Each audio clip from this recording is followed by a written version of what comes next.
Bienvenidas a Enfoque F, un espacio con perspectiva de género, con Disraeli Ángel Cifuentes. Y hoy vamos a hablar de violencia también, pero de violencia sexual en contra de niñas y niños. Un caso reciente en materia de abuso sexual contra menores fue el encarcelamiento de un ex candidato a diputado por el Partido Verde Ecologista de México, el PVEM, allá en la Ciudad de México. Su nombre es Greco Gutiérrez. Algunos datos importantes de este caso. Es reciente, la víctima era menor de edad, hija de una amiga de este fulano. El victimario es un abogado penalista, o sea, de corbata el señor, y se encontraba a solas con la pequeña a bordo de su coche cuando la habría tocado de manera indebida y contra su voluntad. Otro caso, de apenas ayer un hombre violó a una niña de escasos 10 años en Tuxtla Gutiérrez por el rumbo de la secundaria Prevo. La niña era hijastra del violador. Padrastro a hijastra. Caso reciente, menor de edad, un hombre cercanísimo a la pequeña. Otro caso un poco más lejano fue el que denunció la periodista Lidia Cacho hace algunos años, cuando exhibió ella a toda una red de pederastas encabezadas por el empresario Yanzúcar Curi, en donde también salió a relucir el nombre de Nassif Borge, por la cual, por cierto, ella, la periodista, fue detenida, fue encarcelada y torturada. Lidia Cacho sufrió esa detención, encarcelamiento y tortura, que incluyó inclusive fotografiarla desnuda frente a los policías judiciales solo por denunciar de pederastia a Yanzúcar Curi. La habían acusado por el delito de difamación que entonces estaba en el área penal. Sin embargo, años después, el hombre denunciado por la periodista, ya ahora conocido como el monstruo de Cancún, fue sentenciado a 112 años de prisión por el delito de pederastia, por corrupción de menores. 112 años nada más. O sea, lo que la periodista había publicado no eran mentiras, no eran falsedades, pero aún así la detuvieron, la encarcelaron, la torturaron, la exhibieron. Al monstruo de Cancún le gustaban las niñas de 5 años y él lo confesó, lo dijo en un video donde se oye con claridad que esa es su debilidad especial, una debilidad especial por las niñitas de 5 años. Nuestro código penal, el de Chiapas, lo llama pederastia y incurre en este delito todo aquel que acose a una menor con móviles lascivos, es decir, también a quien obligue a realizar actos de exhibicionismo corporal a un menor, o a quien tenga coito, esto es peor, quien tenga relaciones sexuales con una menor de 14 años, es decir, de 13 para abajo, o bien que la obligue a observarlo. Según la modalidad, pueden darle de 15 a 25 años de prisión, de 10 a 15 años. En fin, este delito, por cierto, hay que decirlo, se persigue de oficio, lo que significa que no necesariamente se necesita que llegue la víctima o el ofendido a presentar su querella. Si la vecina, si el vecino hacen favor de ir a denunciar, el Ministerio Público debe perseguir de oficio, debe investigar el delito. Y por eso causa extrañeza, pero también rabia e indignación que la gente del Ministerio Público de San Cristóbal, ella se llama Erika Nayeli Trujillo López, no haya investigado o se negara a investigar la comisión del delito de violación sexual o pederastia cometido en agravio de una chiquitita, de una niña. Su agresor, por cierto, ya vive casado con la hermana de esa niña, a quien también tomó siendo menor de 14 años. Es decir, nos acercamos, pasamos de Puebla a Tuxtla, a San Cristóbal. Pero yo debo decirles que todavía está más cerca, que apenas la semana pasada, hace 4 días, un par de sujetos fueron acusados en esta fiscalía, la de Comitán, por intentar abusar de una chiquitita de 7 u 8 años. O sea, los pederastas están muy cerca de ti, muy cerca de tus hijitas. Estas bestias, que no hombres, están muy cerca de tus niñas, tan cerca como lo puede estar un abuelo un padrastro, como en este caso, su padre, su tío, su primo mayor, así, muy cerquita. Cada año alrededor de 5 millones de niñas y niños son víctimas de abuso sexual por machos mexicanos, por monstruos, por bestias mexicanas. Son muchos millones de criaturas dañadas por algún adulto mañoso o enfermo, dañadas para toda su vida, por cierto. Pero hay algo todavía peor. El abuso sexual infantil solo es denunciado de 1 de cada 100 casos. ¿Sabes por qué? Por las amenazas de muerte que el enfermo mental, el pederasta, le dice o le grita al oído a su pequeña víctima. Si le dices de esto a tus papás, los voy a matar y también a ti, te voy a descuartizar. Y desgraciadamente algunos lo cumplen, como la historia que una víctima de pederastia les va a narrar personalmente aquí, en un momento. Paletas La Morita te invita a probar los más ricos postres helados de Comitán. Prueba nuestras paletas de nanche curtido, pistache o chimbo, todas hechas con frutas naturales. Pedidos al número 963-126-2016 o en nuestra página de Facebook Paletas La Morita, elaboradas en casa.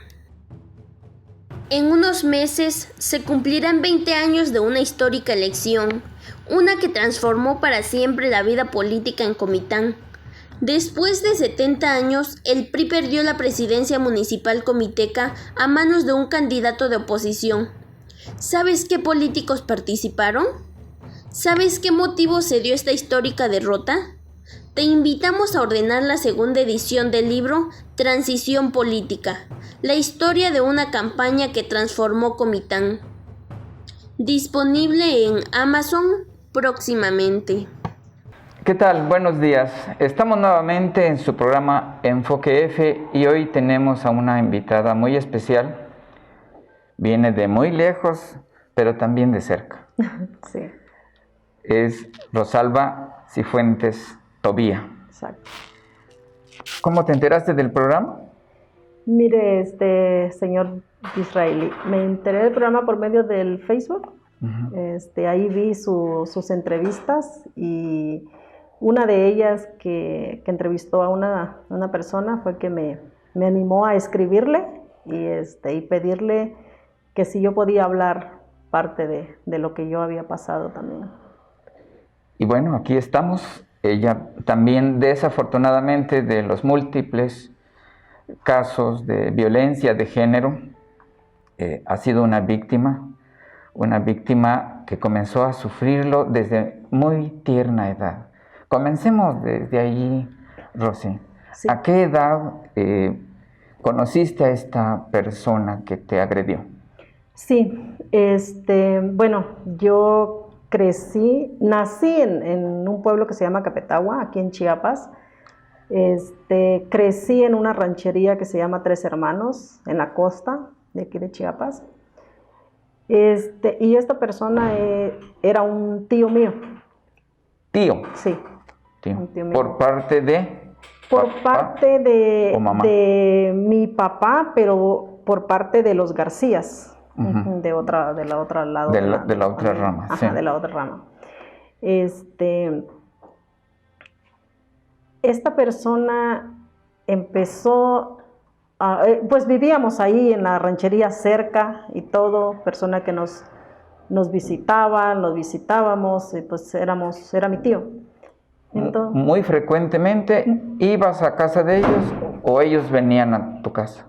Más que nada íbamos porque mi papá nos llevaba, íbamos y pocas veces que nos visitaba esta persona hasta que él empezó a abusar de mí. ¿Abusar? Sí. En realidad no sé hasta de qué edad empezó probablemente a tocarme, no sé, hasta que yo me acuerdo que yo tenía 5 o 6 años de edad cuando empecé a recordar esos abusos. ¿No habías entrado a la escuela primaria? No, ni había entrado ni nunca entré a ninguna escuela porque no me dio la oportunidad esa persona de ir a la escuela. ¿No recuerdas el primer tocamiento, el primer acercamiento de ese tío?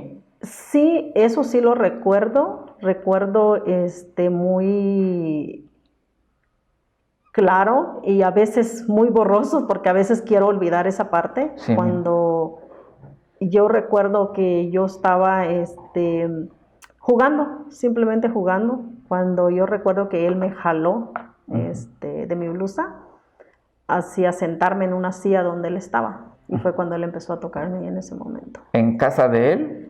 En casa de él, exactamente. En casa de él. ¿Habían ido todos? Habíamos ido porque era reunión de toda la familia ese día, pero yo estaba jugando en un lado y él me apartó de ese lado. ¿Te alejó de los demás? De los demás niños que estaban ahí jugando. Ajá.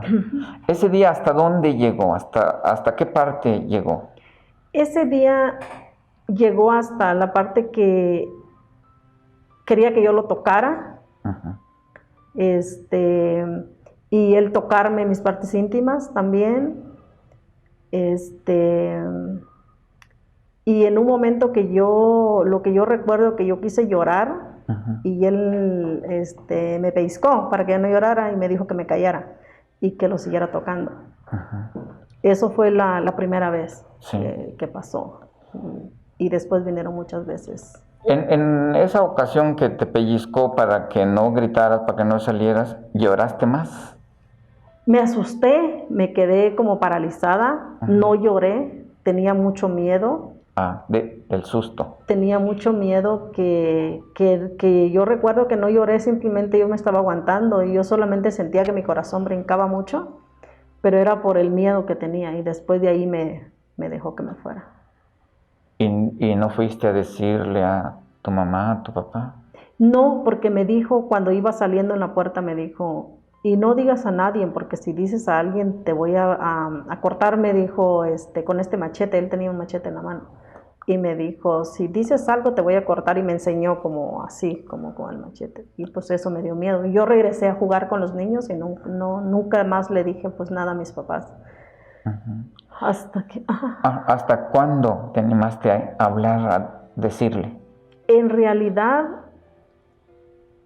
¿qué pasó fue esto? Que él siguió constantemente tocándome y pues abusando de mí hasta que pasó mucho tiempo de eso, cuando por fin él pudo abusarme como más profundamente, donde ya sexualmente, con coito, sí, ajá, con penetración. Exactamente. Entonces fue cuando mis papás se dieron cuenta de eso, porque yo tenía como 8 años de edad, 9 años, entre 8 y 9 años. Y fue cuando mi papá empezó a pelear con él, principalmente mi padre empezó a pelear con él. Y desde ese día él dijo, no, dijo, ella se queda acá, en mi casa, y si tú andas queriéndotela llevar, dijo, te voy a meter un par de balazos, le dijo a mi papá. Y fue un pleito que tuvieron casi con machete, casi porque se metieron otros familiares ahí, no hubo una desgracia en ese momento. Desde ese tiempo, él me dejó en su poder de él, junto con su esposa de él. ¿Y la esposa sabiendo o sin saber? No, la esposa sabía, porque un día, había pasado tal vez unos 2 meses, no recuerdo exactamente fechas, pero había pasado un poco tiempo atrás. Ella entró al cuarto y ella descubrió abusándome a mí. Sí. Y él se enojó tanto y él le dijo que por qué andaba espiándolo. Y le puso una golpiza a ella. Madre. Y le dijo que no lo anduviera espiando. Y le pegó de una manera feo a ella, muy feo. Cosa que ella desde esa vez nunca más se metió en nada. Él nos tenía las dos viviendo en la misma casa. Esa vez que los descubrió la esposa de él en la recámara de ellos, en la recámara del señor y de la señora, de tus tíos propiamente. Ahí fue. Ahí. Ahí. Ya había pasado varios eventos Ya, claro, claro, eso había sido muchos más atrás, muchos más, hasta bien. ese día que ella entró por casualidad, entró a la... ¿Ese día le quedó muy claro o ese día descubrió por fin que estaba siendo traicionada ella y abusando tú? ¿O cómo estuvo? La verdad es algo que nunca supe si Ajá. ese día fue el primer día que ella descubrió realmente o ya tenía sospechas, no Ajá. lo sé. Sí. Lo único fue que después de eso ella me dijo a mí, y yo sé que tú no tienes la culpa, y ella me lo decía a mí, Ajá. porque ella nunca tomó nada en contra mía, simplemente ella me decía, yo te entiendo porque él ya estuvo en la cárcel porque él abusó a una niña antes también.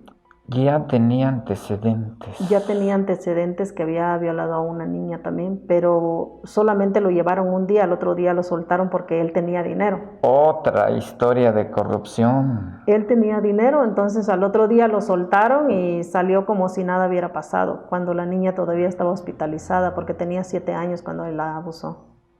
Un pedófilo ya con historial que estaba repitiendo su delito. Exactamente. El delito de la pederastia. Pederastia es como se llama en nuestro código penal, Sí. este delito.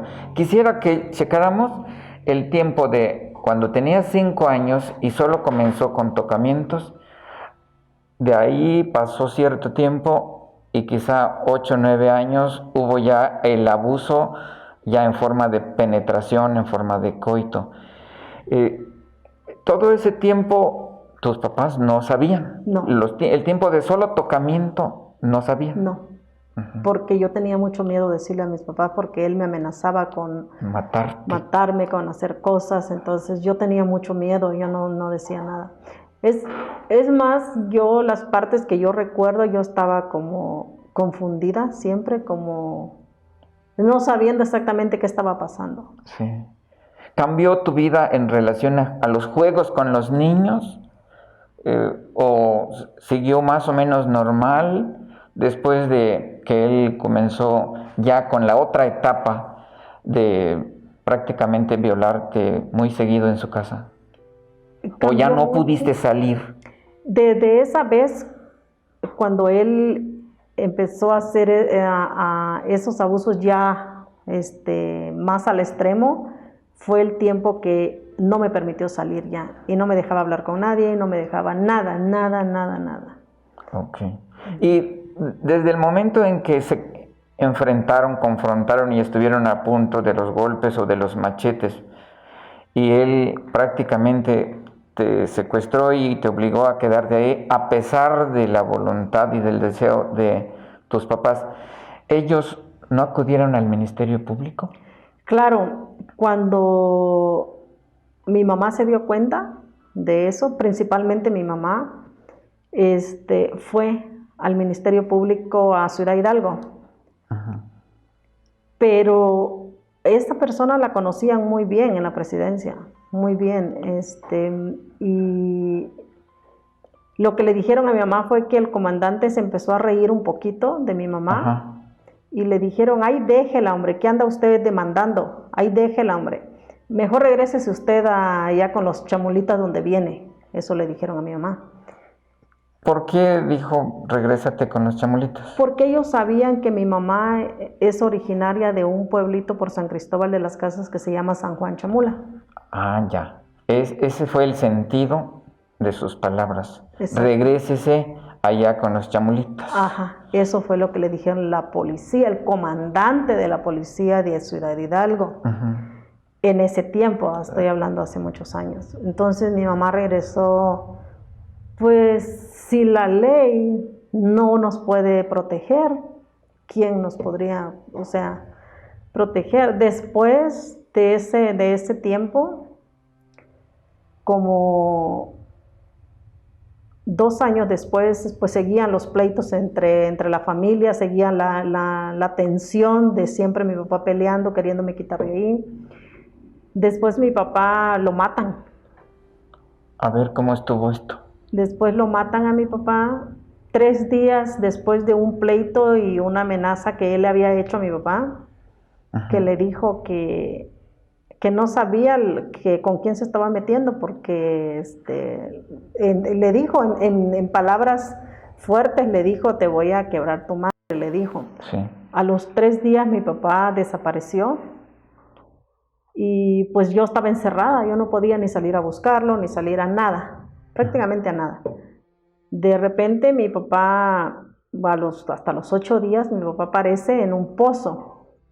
Ahí lo echaron a él, en un pozo. ¿Se supo quién fue el que lo asesinó? Y de ahí se sabía que el que lo había asesinado era el otro hijo de mi tío, o sea, un primo mío, que él había tomado la iniciativa porque esa persona era una persona muy, muy mala también. Ajá. Entonces, esos eran los rumores, sí, que se sabían, que esa persona lo había matado. Asesinado. Exactamente.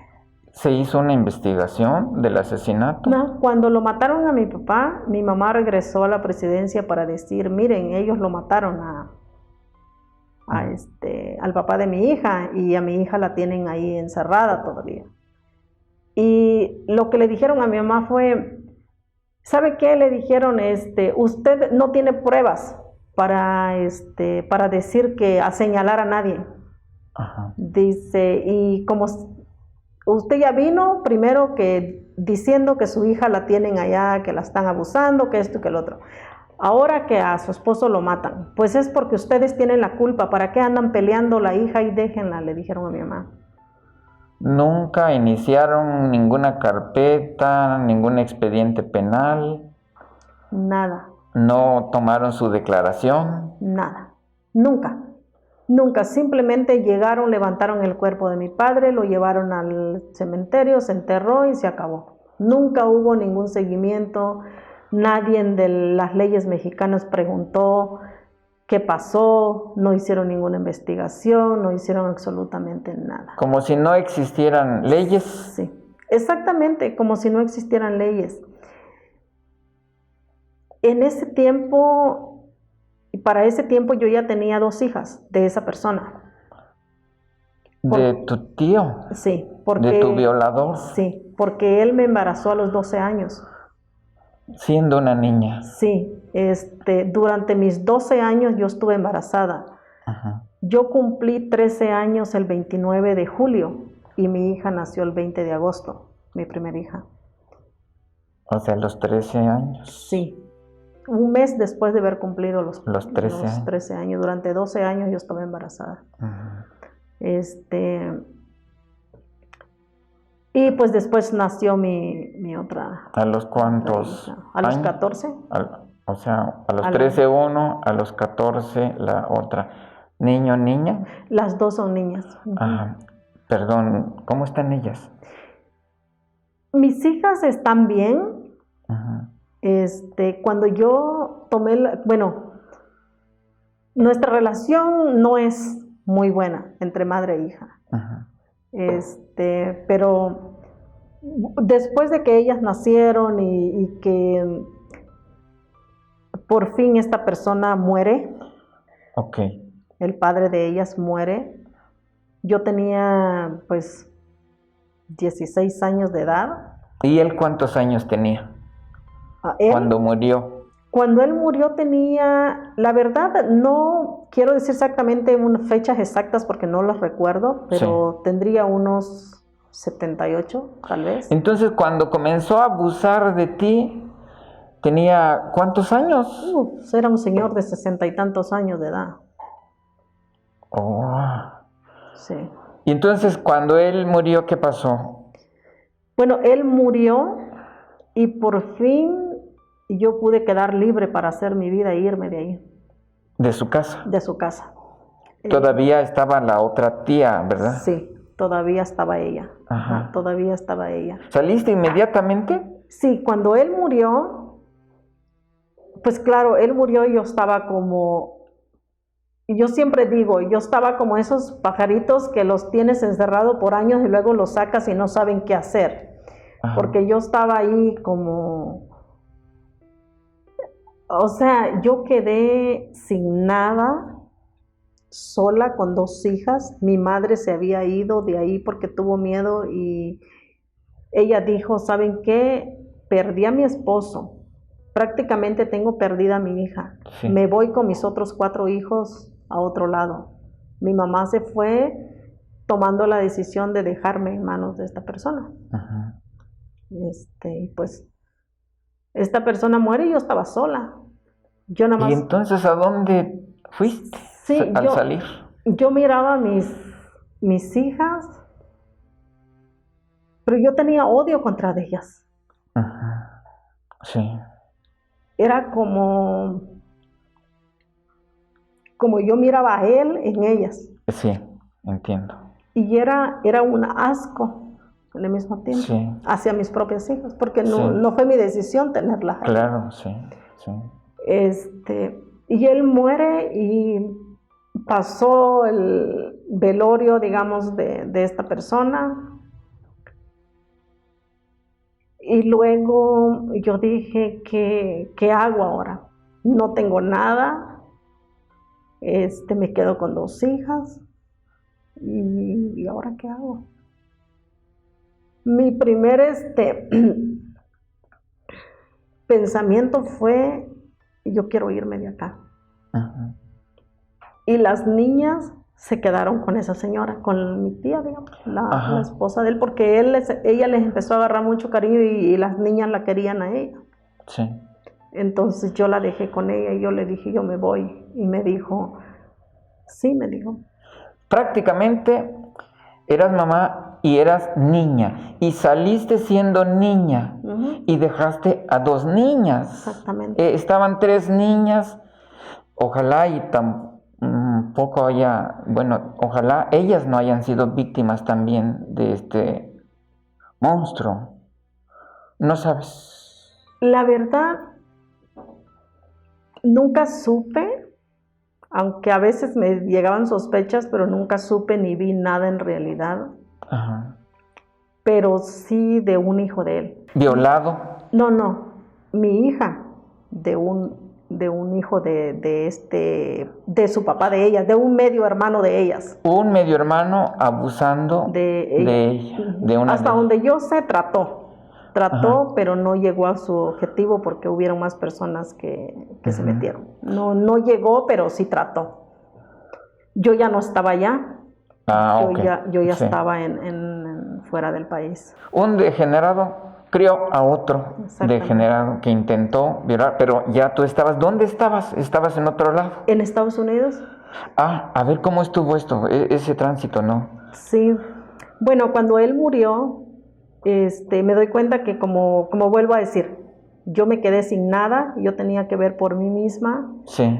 Dejé mis hijas, tomé la decisión de irme.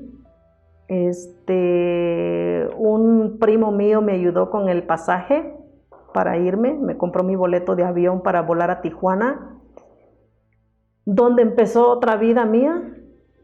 Uh-huh. ¿A los cuántos años? 16. Uh-huh. Donde empezó otra vida mía que yo desconocía ni sabía, porque salí de esa casa sin saber leer, sin saber contar dinero. Yo no conocía ni el dinero. Uh-huh. Con eso le digo todo, porque yo nunca tenía dinero en mi poder. Salí de ahí el primer día que yo me fui de este rancho. Uh-huh. Me fui con mucho odio. Me fui odiando. Odio hacia a esta persona. A tu tío. Ajá, y violador. Exactamente. Odio hacia el país. Odio a México. Odio a México. Odio a sus leyes mexicanas que no hicieron nada para evitar lo que estaba pasando. Al gobierno. Exactamente. Salí con ese odio que yo dije, me voy de México y no quiero saber nada de México nunca más. Sí. Porque todo lo que yo viví y mis leyes de mi país ignoraron lo que estaba pasando. Esa monstruosidad que estaba pasando, la ignoraron ellos. Entonces me fui con ese odio. Cuando yo llegué al aeropuerto de Tapachula, empezó otra tormenta para mí porque yo no sabía leer. ¿Ibas con quién? Solita. ¿Solo con tus boletos y tú? Sí. ¿Y ropa y...? Y un poquito de ropa que yo tenía, solamente. ¿Con boleto directo para...? Tijuana, no, a la Ciudad de México, perdón, a la Ciudad de México. Cuando yo llegué a la Ciudad de México, yo estaba totalmente perdida. Sí. Totalmente perdida. Yo no sabía... O sea, para mí eso era como... El aeropuerto era como una ciudad por dentro, porque es grande el aeropuerto. Sí, es enorme. Y yo, pues, ahora, ¿dónde me voy? Era un cambio de avión, yo tenía que transbordar avión. Sí. Y ahora, ¿dónde? Yo preguntaba y me decían, en tu boleto está, me decían, ahí está, mira, aquí dice esto y esto es a tu número de... Y a mí me daba vergüenza decir que yo no sabía leer. Entonces lo que yo hice fue que yo me encerré esa vez en el baño y me puse a llorar, porque yo me sentía perdida. Y yo recuerdo que cuando me fui, yo llevaba solamente un puñito de monedas conmigo, que yo no sabía ni cuánto llevaba. A llorar solita en el baño. Sí, con esas moneditas. Ajá, porque yo no sabía, yo pensaba que yo ya estaba perdida y que yo no sabía ni qué hacer. Cuando una señora que andaba limpiando los baños me dijo, mija, ¿qué tienes? ¿Dónde están tus papás? Me dijo. Y la señora pensó que yo tenía como 10 años de edad, porque yo estaba muy flaquita, muy flaquita, y yo me miraba como una niñita cuando yo tenía 16 años, pero aunque era todavía muy jovencita, pero ellos pensaban que yo tenía menos edad. Me dice, mija, ¿qué tienes? Me dijo una señora, dice, ¿te perdiste de tus papás? Y yo le dije, no, le digo, yo estoy sola, pero... Dice, ¿pero por qué estás llorando? Le digo, porque yo voy, le digo, para Tijuana, pero yo no sé cómo agarrar el otro avión y yo creo que ya se fue, le digo, el avión y perdí mi vuelo. Ay, Dios mío, me dijo la señora, déjame ver tu boleto, ¿dónde está? Dice, no, dice, tu vuelo sale en 2 horas. Qué suerte. Dice, si tu vuelo sale en 2 horas, mira, dice, vente, siéntate en estas mesas, habían unas mesas afuera, siéntate ahí, dice, yo termino este baño y yo te llevo a tu vuelo. Ay, qué lindura. Sí, y ahí fue la primera ángel. Sí, lindura de ángel. Sí. Entonces, perdón. No hay problema, Rosy. Entiendo, es algo difícil. En ese momento, un primer ángel llega contigo. Y sí, te emociona, por supuesto que te emociona. Sí, porque en ese tiempo, yo venía sufriendo, pues, digamos, puro maltrato, porque nadie me ayudó en tanto tiempo. La familia no pudo, se enfrentó, pero no pudo. El hombre tenía con qué responder. Claro. Las autoridades fueron compradas, ellos sabían que tenían dinero, sin duda fueron a negociar. Me imagino, cosa que nunca supe, pero sí. Cosa que sí, eso pasó porque sí, porque era una persona pues que tenía. Y de pronto te encuentras con un ángel. Sí, y la señora me llevó de la mano y todavía ella... ¿De la mano? Sí. Literal, sí, literal. Me agarró de la mano y me dijo, vente. No llores, me dice. Me dice, no llores, ahorita te llevo. Están tus familiares esperando. La señora no tenía idea de dónde yo venía. Sí. De qué trauma yo había pasado. Me dice, no, dice, yo te llevo. Me dice, están tus familiares esperándote allá en Tijuana. Y yo le dije, no, nada más tengo una conocida que me va a esperar ahí en Tijuana hoy. Sí, yo tenía una tía ahí en Tijuana. Entonces, me llevó y gracias a ella tomé mi vuelo, llegué a mi destino, a Tijuana. Las lágrimas también comunican, hablan, y esa vez le dijeron mucho a ese angelito y ellas la convencieron de que te ayudara y por fin te llevó de la mano, literalmente, jalándote de la mano hasta tu asiento. Sí. Hasta tu asiento. Sí. Ajá. hasta donde yo llegué, y la señora entró y le dijo a la muchacha que por favor vieran de mí porque yo no sabía leer y Ajá. que por favor me ayudaran al llegar a Tijuana. Ajá. Y ahí empecé a conocer la primera persona que me ayudó, y ya estando en el avión, una de las señoritas que son las que trabajan en el avión, igual ella me dijo dónde estaba mi salida, dónde todo. Ajá. Así empezó mi salida de Chiapas. Llegué a Tijuana, y 8 meses después de estar en Tijuana, bueno, yo trabajé en algunos lugares, ayudando en algunos restaurancitos, ayudando ahí, trabajitos chiquitos, mientras que yo pues tenía una muchacha que era de aquí de Chiapas, que está en Estados Unidos, Ajá. que fue la que me ayudó a cruzar a Estados Unidos. Y ya, Ajá. ¿Cuánto tiempo estuviste en Tijuana? 8 meses. 8 meses. ¿Allí fue para reunir dinero o para esperar otra cosa? Ahí fue una para reunir un poco de dinero y para esperar a que mi amiga tuviera el dinero para poderme ayudar a ir a Estados Unidos. Sí. ¿Y a los 8 meses qué pasó? Cuando Ya a los 8 meses, pues ya llegó el tiempo de irme Ajá. a Estados Unidos, y cruzamos. ¿Cómo? Cruzamos por un río. Ya. El río Bravo. Sí, cruzamos por un río en unas cámaras inflables. Ajá. Cruzamos. ¿Sabías nadar? No sabía nadar a ese nivel de esos ríos, que es Ajá. un río grande. Sí.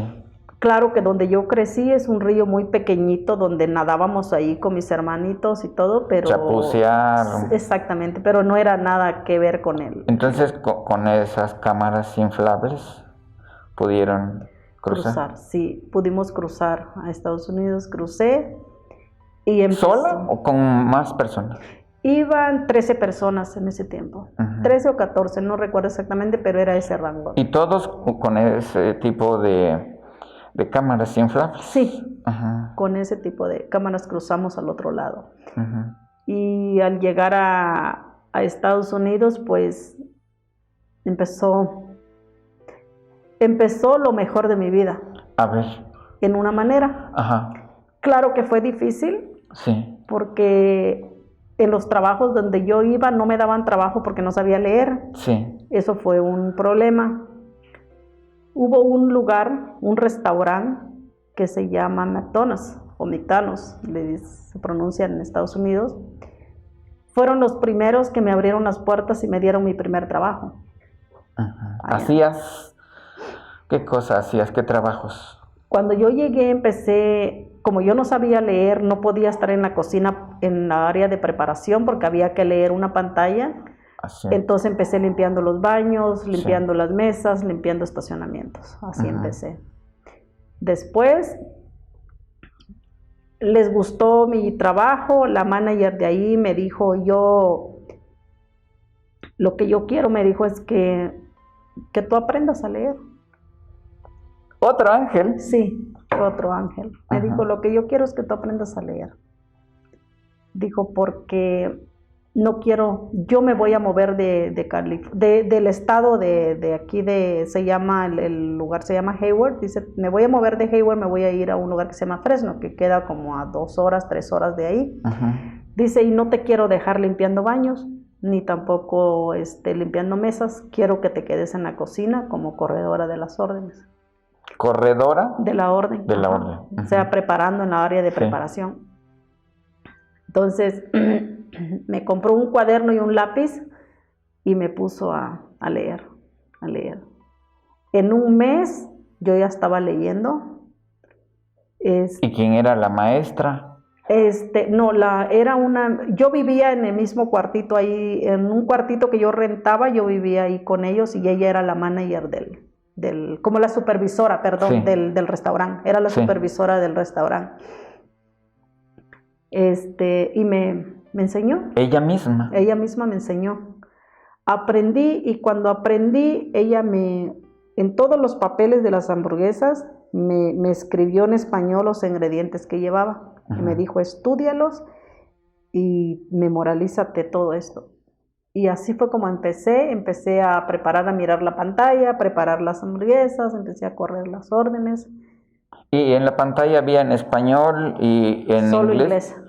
Y Solo también tuviste que aprender en inglés. Tuve que aprenderla en inglés porque, bueno, ella me lo puso en español y abajito en inglés. Entonces, bien, sí. yo miraba aquí abajo, era en el papel donde se Sí. envuelve la hamburguesa. Yo miraba las letras y como ya conocía las letras, ya las miraba yo en la pantalla y ya miraba yo qué era eso y ya miraba los ingredientes y la empecé a hacer. Sí. Después ya no fue necesario, ya solo con mirarlo ya sabía yo lo que llevaba y todo empecé. Ya te cambiaron de actividad, entonces. Sí, completamente. Y es cuando digo que empezó pues lo mejor de mi vida. Ajá. Empecé a poder empezar a involucrarme más en el restaurante. Y luego llegó otro supervisor que me dijo, ¿sabes qué? Te voy a hacer entrenadora de la cocina. Todos los nuevos que entren, tú los vas a entrenar. Ajá. Y así pasé. Con otro salario, Ajá, mejor. con otro salario.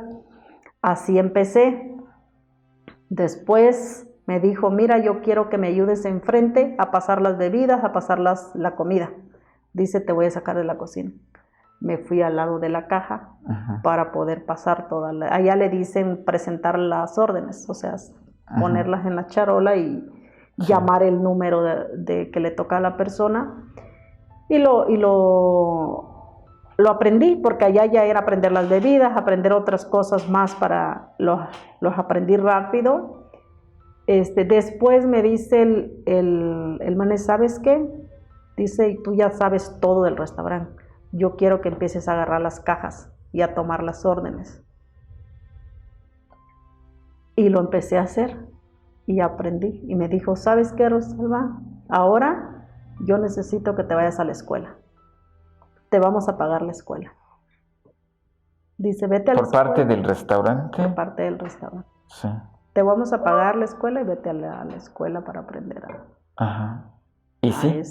Te vamos a pagar pues tus horas, dice, para que vayas a la escuela. Y fui. Y aprendí. No tanto inglés, pero sí aprendí. Entonces, principalmente para todo lo que era el restaurante. Y me dijo, un día me llamó a la oficina y me dijo, ¿sabes qué, Rosalba? Este es tu nuevo uniforme.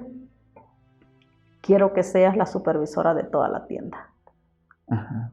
Y yo estaba como, yo no lo podía creer, porque de donde yo venía y subir tanto, sí, era como, porque ser supervisora de toda la tienda era bastante, era algo que nunca me imaginé poder llegar a hacerlo.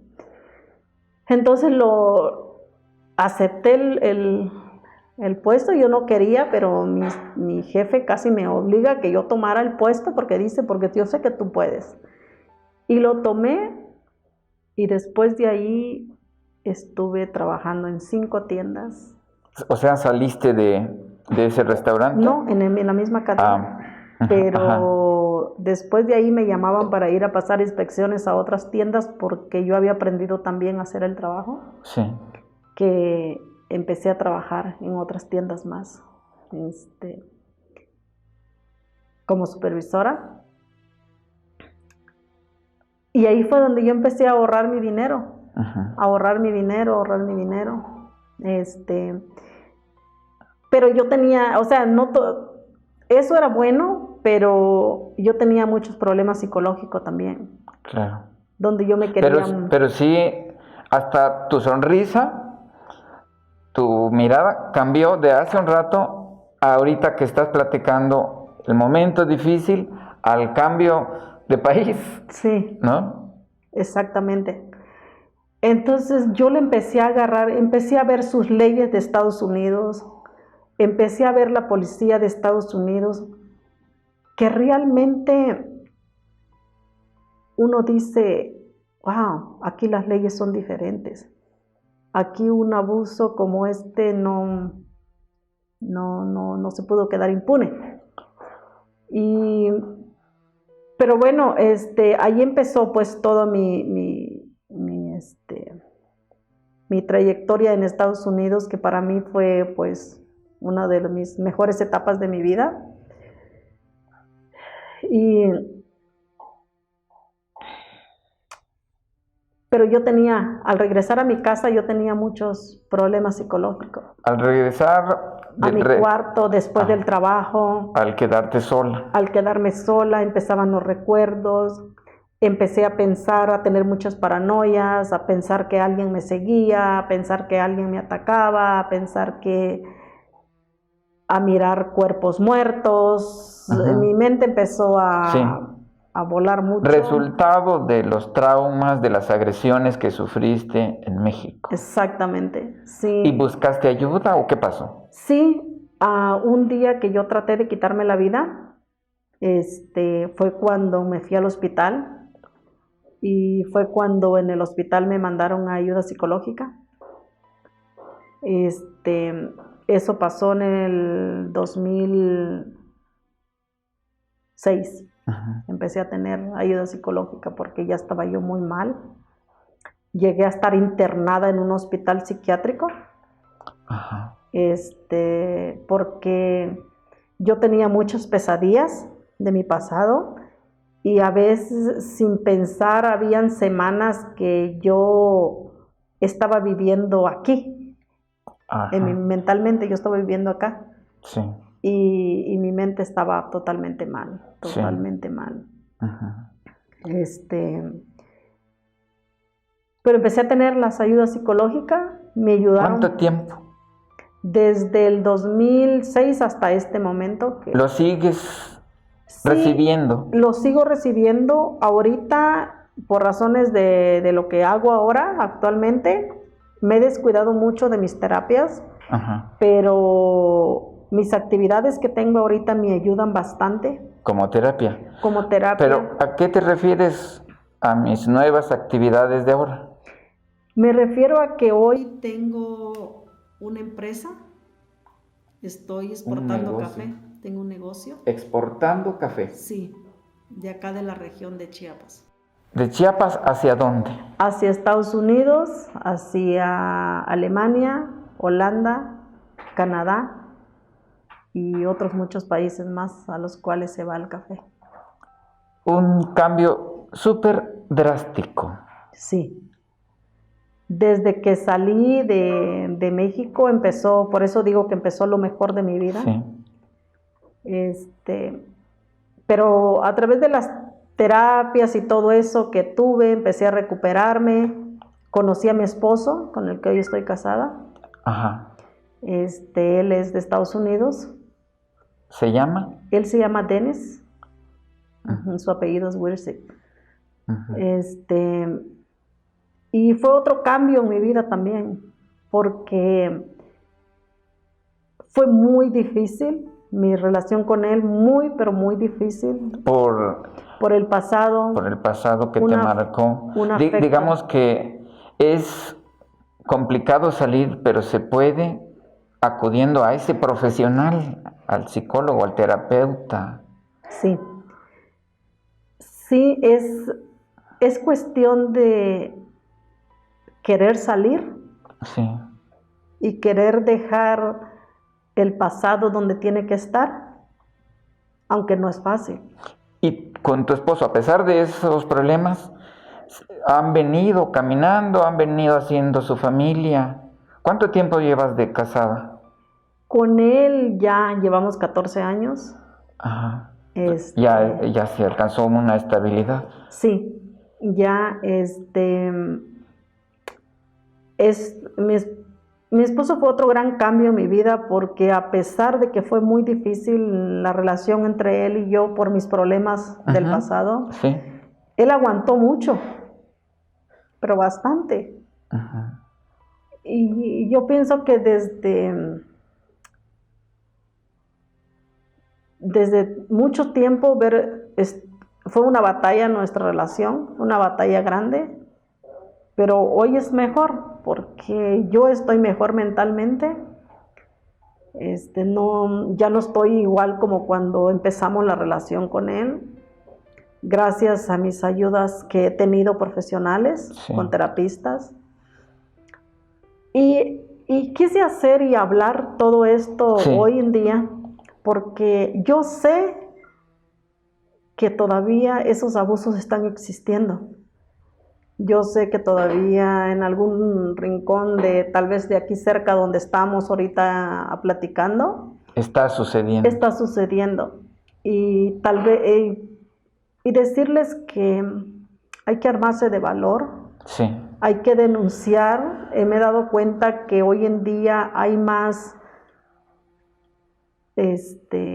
tal vez apoyos que pueden apoyar a estas personas, solo que hay que romper el silencio, dejar de tener ese miedo que yo sentí. Hay que romper ese miedo y pues yo sé que es difícil. Y también lo quise hacer para algunas personas que ya salieron de ese problema, pero que están en un agujero sin salida, que están sufriendo de depresión, que están sufriendo por el pasado. Y yo quiero decirles que busquen ayuda profesional. Correcto. Porque sí, esa es la mejor opción. Y seguir luchando adelante. Romper el silencio es importante. Muy importante, romper el silencio, porque el silencio nos mata, el silencio nos hunde más. Y es hora de que pues digamos lo que está pasando, porque eso ayuda bastante. Yo logré salir de ese agujero. Y, a pesar de que lo tuyo fue brutal. Sí, a pesar de eso, yo salí adelante y hoy tengo una empresa que está bastante, como le explico, como bastante en crecimiento, está creciendo bastante. Entonces, venir desde muy abajo y llegar hasta este momento es un salto enorme. Sí. ¿Qué mensaje les dirías a una niña si la estuvieras viendo y te contara? ¿Le creerías que hay alguien que la está abusando? ¿Le creerías si te lo dice a ti? Por supuesto que se lo creería, porque no tendría por qué mentir. Las niñas, los niños no mienten. Exactamente. Los niños y los borrachos dicen la verdad. Dicen la verdad. Entonces, ¿por qué dudar de las niñas y de los niños? Ajá. Entonces, dile a una niña, dile que aunque le digan que la van a matar o que van a matar a sus papás, diles que no se queden callados, que vayan diles algo. Sí, claro. Si hay una niña que me esté escuchando, si logra ver esta plática que estamos teniendo ahorita, yo personalmente te diría que no te quedes callada, que a pesar de las amenazas, que tomes el valor y denuncies a esta persona, que no te quedes ahí, porque este tipo de persona tiende a hablar mucho y a hacer poco. A mí me amenazaban con no decir nada y yo por el miedo no dije nada. Ajá. Y eso me llevó a cosas peores. El silencio fue peor que los abusos de él en una manera, porque no dije nada. Ajá. Por el miedo. Y mi madre sí dijo, pero no la escucharon. Entonces, muy bien. Entonces también a las mamás le digamos un mensaje, diles algo a las mamás cuando llegue su niña o su niño y acuse y hable por fin con ella, porque también es un trance difícil del niño o de la niña decirle a su mamá. Claro, creo que es una de las partes más difíciles, porque a veces yo le quiero decir a las mamás que se acerquen a sus hijas y que les digan y que les transmitan confianza, porque muchas veces cuando una mamá te dice, si haces eso te voy a pegar, o si sales embarazada te voy a pegar, te voy a correr de la casa, a veces eso nos trauma también. Sí. Y eso nos hace a no decirle a nuestras madres lo que nos está pasando. Ajá. Y mi mensaje a las mamás es que les tengan confianza a sus hijos, sus hijas, y que le crean todo lo que dice. Y si van a la policía, a la comandancia y no les hacen caso, que no se queden solo ahí, Correcto. que busquen otras ayudas, que busquen otras opciones, que pidan información, ya sea con los vecinos, ya sea con quien otra persona les dé confianza, pero que no se queden solo con la opinión de un agente de la policía, o que busquen otras ayudas.